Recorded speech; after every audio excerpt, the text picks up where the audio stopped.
किया था। ये है सोनू जी। कहाँ से थे आप? सोनू जी की तरफ से 200 रुपया का पुरस्कार है। बहुत बहुत धन्यवाद इनको, दिल से थैंक यू।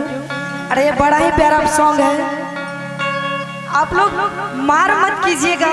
लोकगीत है, भक्ति भर रहा, सुनते सुनते कान थक जाएगा क्या, लेकिन झगड़ा मत कीजिएगा आप लोग, तब हम गाएंगे, ठीक है ना? झगड़ा नहीं ना कीजिएगा, ढाठ नहीं ना तोड़िएगा। आइए तो शुरू करते हैं, बड़ा प्यारा सॉन्ग है। कि पिया बदिला दार मिलल आगे मानो है मोर बतिया। कि पिया बदिला दार मिलल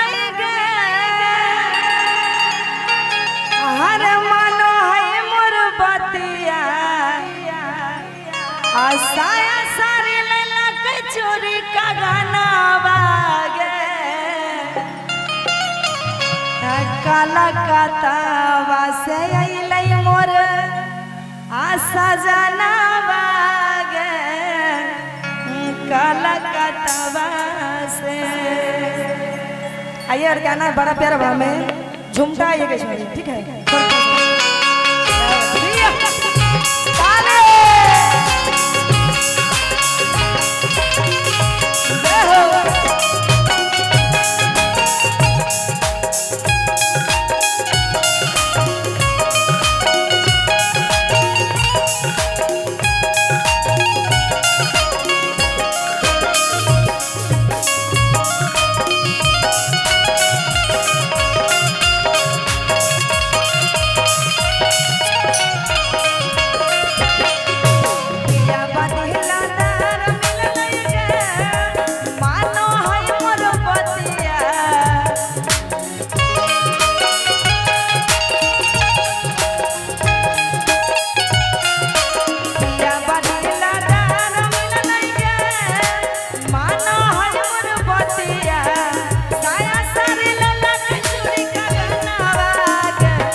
काला कातावा से के अइलै मोर सजनवा गे काला कातावा से अइलै मोर सजनवा गे काला कातावा से।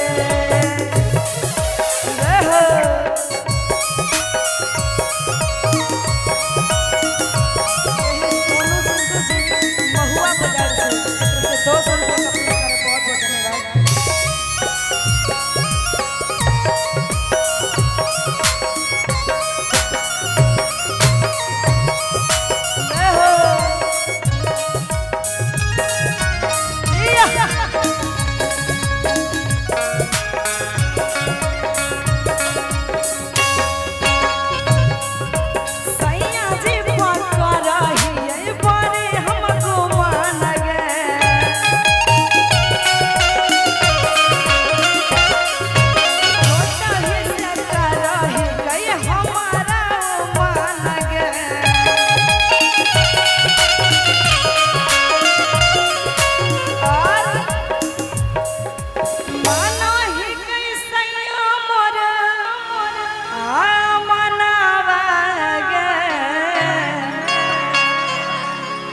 काला का तावा से